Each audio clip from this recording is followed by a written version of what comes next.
बातें करोड़ की, वादे करोड़ के, सपने दिखा के झूठे रखा निचोड़ के। हर बार करोड़ की, 1 करोड़ नौजवानों को रोजगार देंगे। दिखा के झूठे रखा निचोड़ के।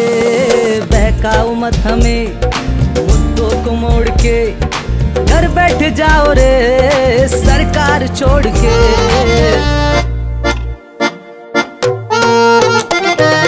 बातें नहीं रोजगार दो, वादे नहीं रोजगार दो।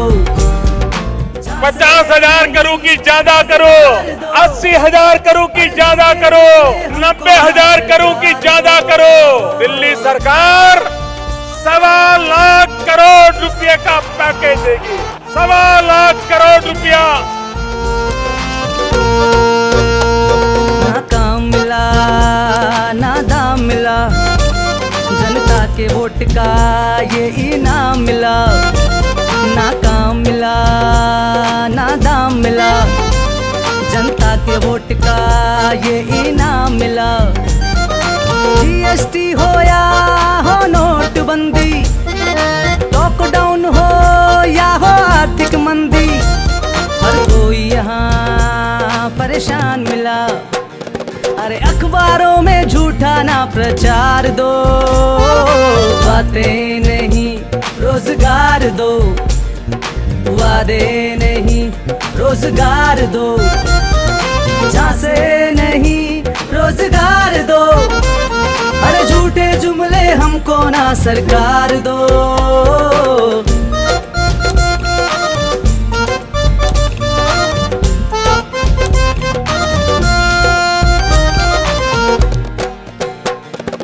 दर्द बड़ा है भैया मरहम नहीं कोई, इस सरकार के वादों में दम ही नहीं कोई।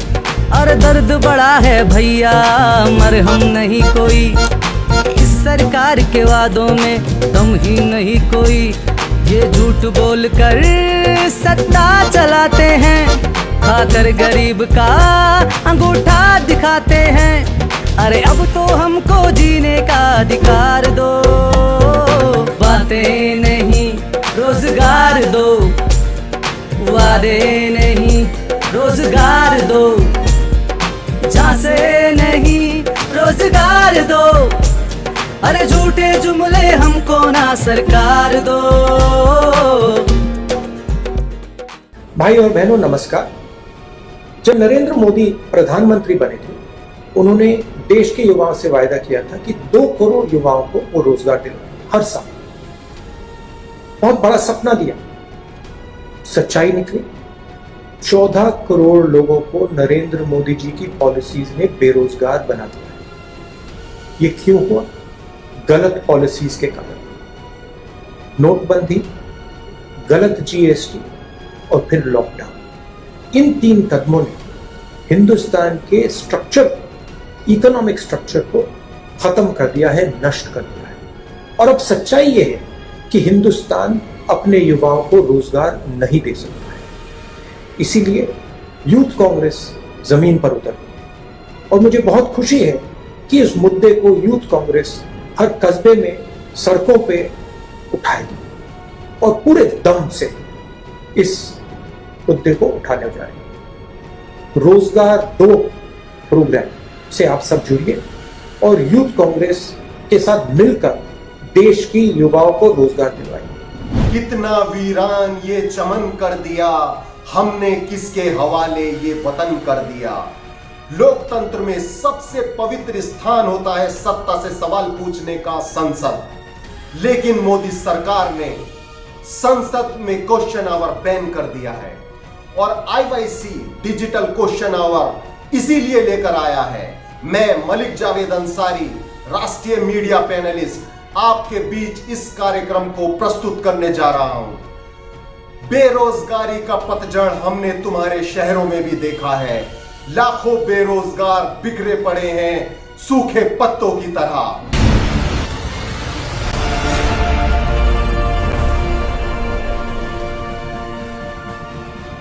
आज का एजेंडा है बेरोजगारी, रोजगार दो। और ये ताकत जो हमको सवाल पूछने की दी है वो हमारे भारत के, हमारे देश के संविधान ने दी है। आज हम सत्ता से सवाल पूछेंगे।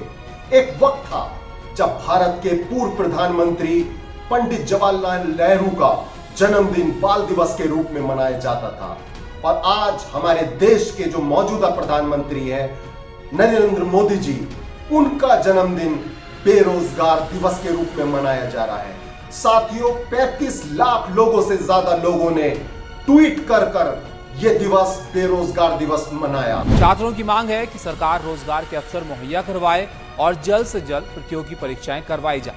तस्वीरें बिहार के कैमूर, उत्तर प्रदेश के वाराणसी, हापुड़, अलीगढ़ और प्रयागराज की हैं। प्रयागराज में छात्रों ने कहा कि चुनाव के वक्त बीजेपी ने हर साल 2 करोड़ नौकरियों का वादा किया था, लेकिन सरकारी भर्तियों पर ताला लटका हुआ है और प्राइवेट सेक्टर में भी कर्मचारी निकाले जा रहे हैं। कई छात्रों ने कहा कि आर्थिक मुश्किलों के चलते बहुत से लोग पढ़ाई छोड़कर अपने घर लौटने को मजबूर हैं। वहीं सहायक लोको पायलट की परीक्षा जो पास कर चुके हैं, उनमें से बहुत की ज्वाइनिंग अभी तक नहीं हुई है और वो भी काफी परेशान हैं। अब मैं इनवाइट करूंगा श्री तारिक अनवर जी को। वो बेरोजगारी और रोजगार दो को लेकर क्या कहते हैं, देखते हैं। राष्ट्रीय युवक कांग्रेस को और उनके अध्यक्ष श्रीनिवास जी को बधाई देना चाहूँगा कि उन्होंने एक बहुत ही महत्वपूर्ण विषय पर आज सारे देश में जो एक कैंपेन चलाया है, जो अभियान चलाया है रोज़गार के को लेकर, वो अपने आप में बहुत ही महत्वपूर्ण है। क्योंकि आज भारत में सबसे बड़ी जो समस्या है वो रोज़गार की, और रोज़गार को मुहैया कराना ये पहली जिम्मेदारी सरकार की होती है, जो भी सत्ता में होती है, जो हुकूमत में होती है। हमें याद है कि हमारे प्रधानमंत्री जी 2014 में उन्होंने भाषण दिया था, चुनाव अभियान में अपने इस बात को और देश के नौजवानों को यकीन दिलाया था हर वर्ष 2 करोड़ नौजवानों को रोजगार। लेकिन आज उसके विपरीत सब कुछ हो रहा है। अभी लॉकडाउन को लेकर, कोरोना को लेकर और उससे पहले भी पूरे देश के अंदर बेरोजगारी को लेकर एक बेचैनी है। पिछले 45-50 साल के अंदर जितनी बेरोजगारी पहले कभी नहीं थी, आज वो भारत में है। नमस्कार। हमारा देश दुनिया का सबसे युवा राष्ट्र है। यहाँ पर सबसे ज्यादा युवाओं की संख्या है। आधे से ज्यादा जनसंख्या 25 वर्ष से कम आयु की है। तो यहाँ पर किसी भी सरकार की क्या प्राथमिकता होनी चाहिए? सिर्फ और सिर्फ एक प्राथमिकता होनी चाहिए, रोजगार के साधन मुहैया कराना, रोजगार बनाना, लोगों को नौकरियां देना। लेकिन नरेंद्र मोदी सरकार की, भाजपा की सरकार की प्राथमिकताओं की 1 से 10वीं सूची में भी रोजगार नहीं है।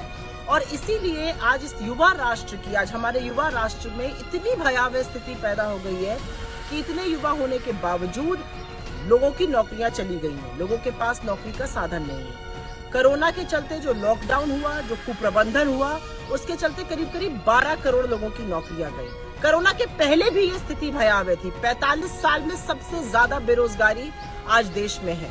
और सरकार के लिए प्राथमिकता के तौर पर सिर्फ और सिर्फ एक काम होना चाहिए कि हमारे युवाओं के लिए नौकरी बनाना। लेकिन केंद्र सरकार 10 लाख से भी ज्यादा पदों पर बैठी हुई है, उन पदों को एडवर्टाइज नहीं कर रही है। बहुत सारी स्टेट गवर्नमेंट्स ने, राज्य सरकारों ने तो ये कह दिया कि अगले 1-2 साल कोई भर्ती ही नहीं होगी। तो हमारे देश के युवाओं का होगा क्या? वो जाएंगे कहाँ? उनके रोजगार के साधन आएंगे कैसे? इसीलिए यूथ कांग्रेस की इस पहल का मैं स्वागत करती हूँ। रोजगार दो, आज दो और अभी दो। अब मैं इनवाइट करूंगा बिहार यूथ कांग्रेस के इंचार्ज राजेश सिन्हा जी को। शुक्रिया मलिक जी, आपने मुझे यहाँ बेरोजगारी के मुद्दे पे बोलने का अवसर प्रदान किया। आपको आज मैं बताना चाहता हूं कि किस प्रकार बिहार में बेरोजगारी का दर्द बिहार के नौजवान झेल रहे हैं।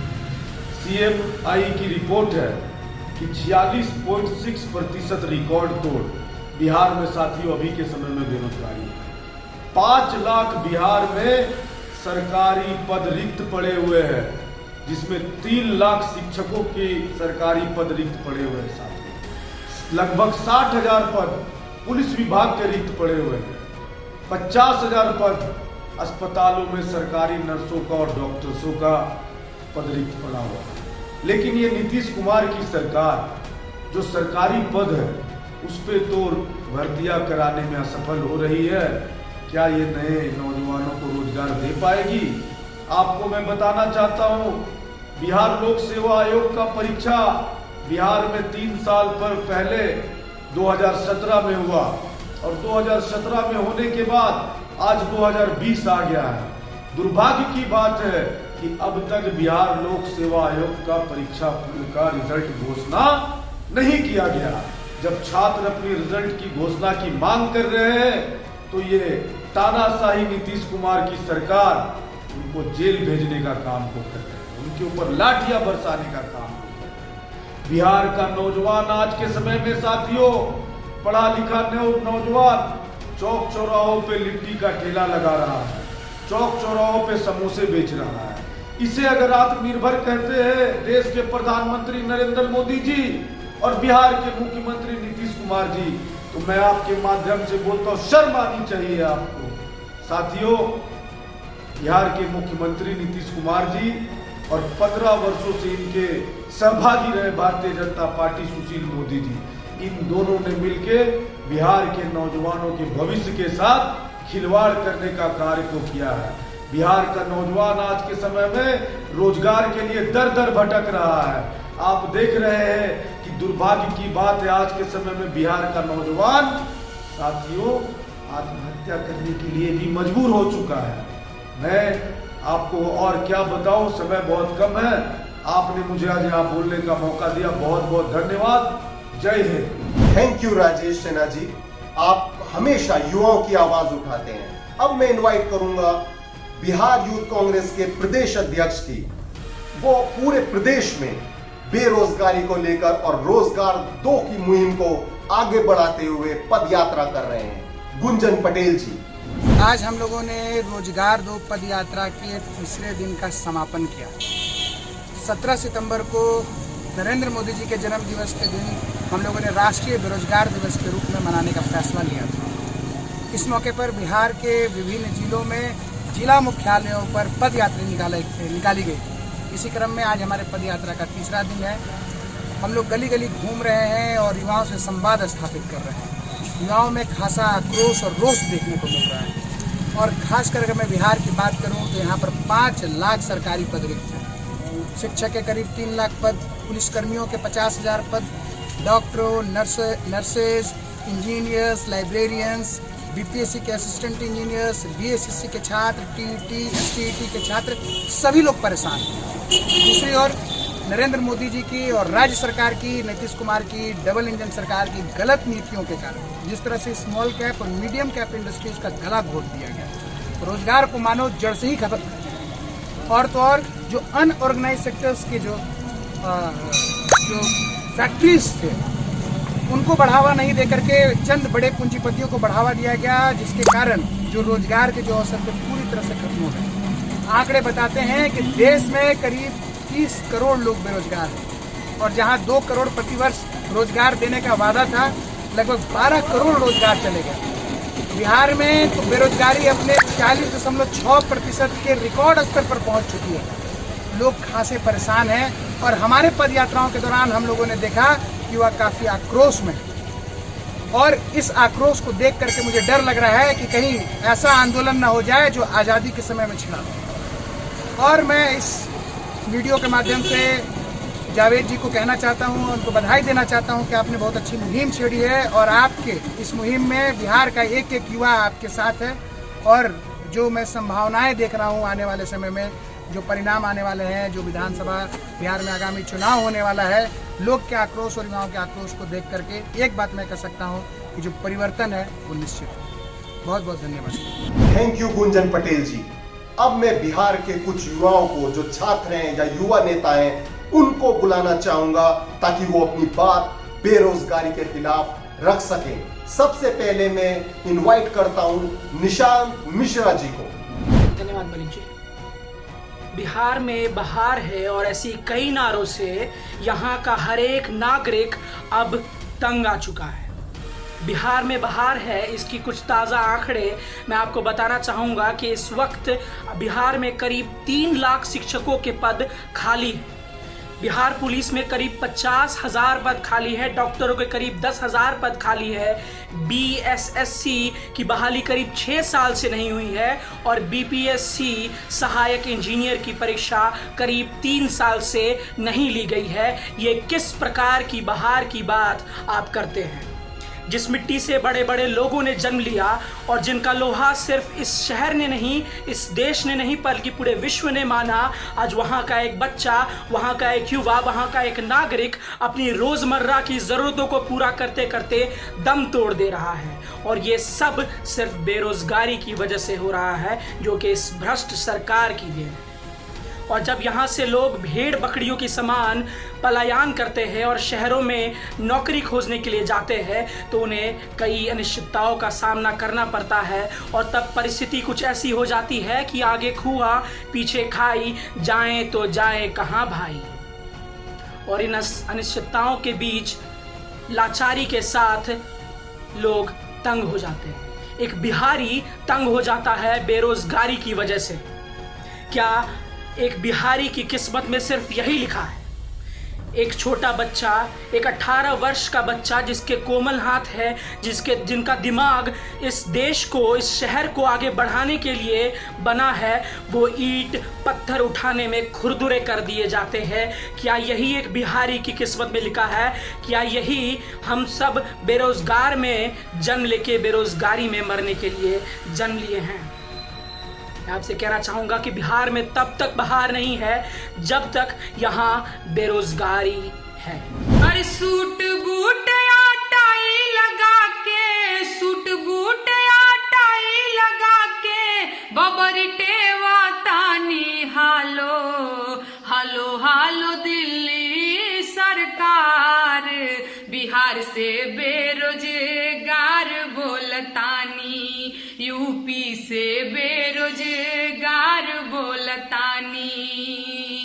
बीएड में डिग्री लेके, बीएड में डिग्री लेके, घास गढ़तानी हालो हालो हालो दिल्ली सरकार, बिहार से बेरोजगार बोलतानी, यूपी से बेरोजगार बोलतानी। दर दर ठोकर खाके भैया, दर दर ठोकर खाके भैया, पटरी पे सूतल बानी हालो हालो हालो दिल्ली सरकार, बिहार से बेरोजगार बोलतानी, यूपी से बेरोजगार बोलतानी। नवा लोग का कहत बड़े हो कि गर्मा गरम ताजा ताजा, गर्मा गरम ताजा ताजा, मूड फ्रेश हो जाला राजा, चाय बेचतानी हालो हालो हालो दिल्ली सरकार, बिहार से बेरोजगार बोलतानी, यूपी से बेरोजगार बोलतानी। बेरोजगारी का आलम है भैया, बेरोजगारी का आलम है भैया, थरिया पीटा तानी हालो हालो हालो दिल्ली सरकार, बिहार से बेरोजगार बोलतानी। अब मैं इनवाइट करूंगा बिहार के एक युवा नेता को, मोहम्मद शम्स शाहनवाज। शुक्रिया मलिक भाई। बेरोजगारी जैसे एक महत्वपूर्ण मुद्दे पर अपनी बात रखने का मौका देने के लिए साथियों, मैं शुरुआत करूंगा 2 पंक्तियों से। नौकरी की प्रक्रिया में अब सुधार चाहिए। बेरोजगार हूं साहब, रोजगार चाहिए। ये दर्द है देश के तमाम युवाओं का, बिहार के उन बेरोजगारों का, उन नौजवानों का जो लगातार एक अदद नौकरी के लिए संघर्ष कर रहे हैं। मैं बताना चाहता हूं कि बिहार के सरकारी आंकड़ों के मुताबिक 68 लाख शिक्षित बेरोजगार यहां पंजीकृत हैं और ये आंकड़े साल भर पुराने हैं। और जितना मैं समझता हूं साथियों, इसके अलावा कम से कम 1.5 करोड़ ऐसे बेरोजगार हैं जिनके नाम सरकारी आंकड़ों में दर्ज नहीं। उससे भी बुरी हालत उन नौजवानों की जो एसएससी और सरकारी नौकरी पाने के लिए दिन रात संघर्ष कर रहे हैं। साथियों, बिहार के जो आंकड़े हैं वो चौंकाने वाले हैं।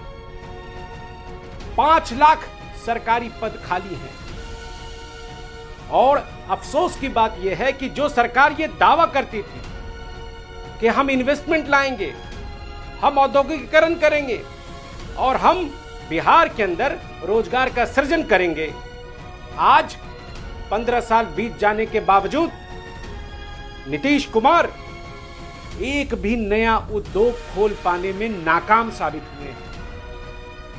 अफसोस तो यह है कि जो चीनी मिल चल रहे थे वो बंद होने के कगार पे हैं।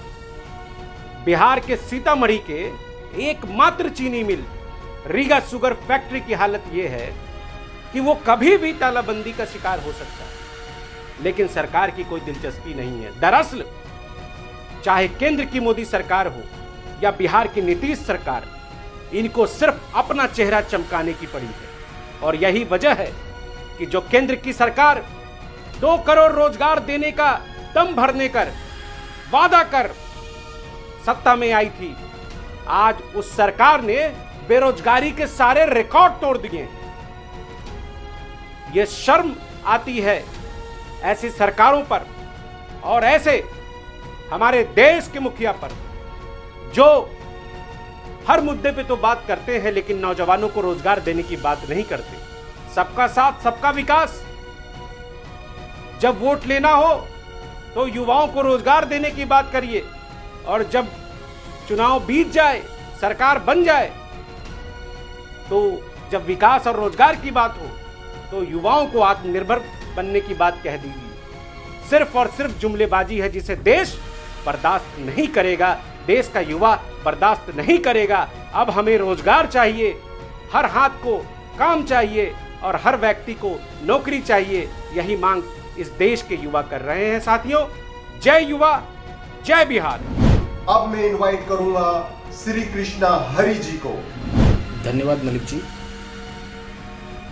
मैं कुछ बातें आपके सामने और सभी अपने साथियों और दोस्तों के सामने रखना चाहूँगा कि मैं बिहार से आता हूँ और बिहार के बारे में जब भी इस बात की चर्चा होती है कि बिहार की प्रतिभा अद्वितीय है और देश में सबसे ज़्यादा IAS और IPS ऑफिसर्स बिहार से आते हैं, तो जब भी मैं किसी सेमिनार में होता हूँ तो सबसे ज़्यादा तालियां बजती हैं। तो कई बिहारी लोग इस बात को सम्मान के भाव से देखते हैं और गौरवान्वित महसूस करते हैं। पर मैं आपको एक ऐसा सच बताना चाहूँगा जो बहुत लोग महसूस नहीं कर पाते। बिहार में युवा अपने जीवन की जो योजना है, अपने जीवन को जो दिशा देने की योजना है, वो नौकरी के, सरकारी नौकरी के ले पा सकने के प्रयास के चारों ओर बुनते हैं। उस स्ट्रगल को अगर आप समझें या समझने का प्रयास करें और आप गौर करेंगे तो आप समझ पाएंगे कि कैसे एक पूरा परिवार लगा होता है एक नौकरी प्राप्त करने के प्रयासरत व्यक्ति के पीछे। कितनी उम्मीदें जुड़ी होती हैं उनकी उस एक व्यक्ति से। आज नरेंद्र मोदी सरकार ने उस उम्मीद को इतना क्षीण कर दिया है, इतना ज्यादा क्षीण कर दिया है कि कोई भी युवा, खासकर बिहार का युवा, इस बात के लिए आशान्वित नहीं है कि उसको आने वाले 2, 3, 4, 5 सालों में भी कोई माकूल उसकी पढ़ाई, उसकी मेहनत के हिसाब का रोजगार का अवसर उपलब्ध हो पाएगा। IAS और IPS तो बहुत दूर की बात है। धन्यवाद। अब मैं एक छात्र को इनवाइट करूंगा, अभय कुमार सिंह। नमस्कार साथियों, बिहार से और बेरोजगार हैं, पर लड़ेंगे उस सिस्टम से, लड़ेंगे उस सरकार से जिस सरकार ने आज बिहार की स्थिति इतनी नाजुक बना दिया है। आज बिहार में शिक्षा और रोजगार की स्थिति दयनीय बनी हुई है। यदि बात की जाए आंकड़ों की तो देश में बिहार का ये स्थान अपने आप में बताता है कि बिहार की स्थिति क्या है। आज देश में बिहार की बात की जाए तो बिहार में करीब 3 लाख शिक्षक के पद खाली पड़े, परंतु बिहार की सरकार आज भी ये बात कहती है कि बिहार में बहार है। यदि बिहार में बहार होते तो बिहार के तमाम सीटों पर इस तरीके से पद खाली ना होते। अगर बिहार में बहार होते तो हर एक वर्ष बिहार के अस्पतालों में सैकड़ों बच्चे नहीं मरे होते। यदि बिहार में बहार होते तो भ्रष्टाचार का आलम इतना ज़्यादा नहीं होता। यदि बिहार में बहार होते तो BPSC, BSSC और डॉक्टर के सीट जो खाली पड़े हैं वो आज खाली नहीं होते। यदि बिहार में बहार होते तो दुनिया का सबसे खतरनाक मंजर पलायन का वो सिलसिला बिहार में आकर खत्म नहीं हुआ। आपने देखा होगा कि किस तरीके से कोरोना के समय में पलायन का एक मंजर सामने आया।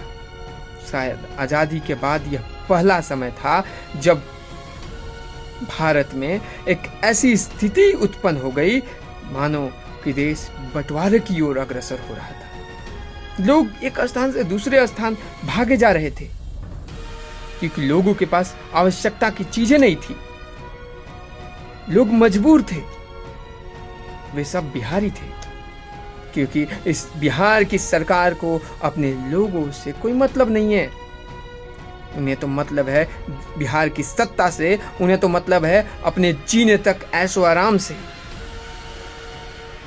आज तमाम युवा, बिहार के तमाम जनता ये सवाल पूछ रही है क्योंकि तुरंत अगले महीने में बिहार में चुनाव होने वाले हैं और ऐसी ढकोसला सरकार जो रोजगार और शिक्षा के मामले में अपने मुख बंद कर ले, वैसी सरकार से आज हम सवाल पूछेंगे, तमाम आग्रह करेंगे तमाम जनता से कि ऐसी सरकार के जो स्लोगन हैं, जो बयान हैं, जो इनसे आप तनिक भी ना भटके। देश को एक सशक्त, देश को एक समृद्ध, देश को एक संप्रभुत्व और संपन्न नेतृत्व की जरूरत है। और बिहार देश का अभिन्न अंग है और बिहार के नेतृत्वकर्ता जनता के हित में सोचने वाला होना चाहिए। पूरे देश में आज बेरोजगारी का स्तर इतना गिर गया है कि जो 70 साल में नौकरियों का और रोजगार का सृजन हुआ था, मोदी सरकार ने पिछले 6 सालों में 15 करोड़ से ज्यादा रोजगार और नौकरियां छीन ली है। मैं इस गूंगी और बहरी सरकार से अपील करना चाहता हूं, खाली कंधों पर थोड़ा बहार चाहिए। मैं बेरोजगार हूं साहिब, मुझे रोजगार चाहिए। जय हिंद। न मैं मांगू चांद सितारों को, न मैं मांगू चांद सितारों को, न मैं मांगू तख्त और ताज को।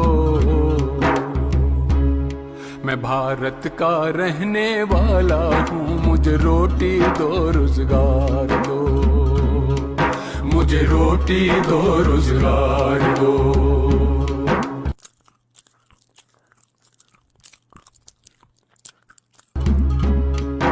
आपदा में अवसर मत खोजो, मदद गरीबों की सोचो, ये कुर्सी कितने दिन की है, भगवान समझ मत अपने को, नौकरी न दी तो वोट न दूंगा, नौकरी न दी तो वोट न दूंगा तुमको अब की बार तो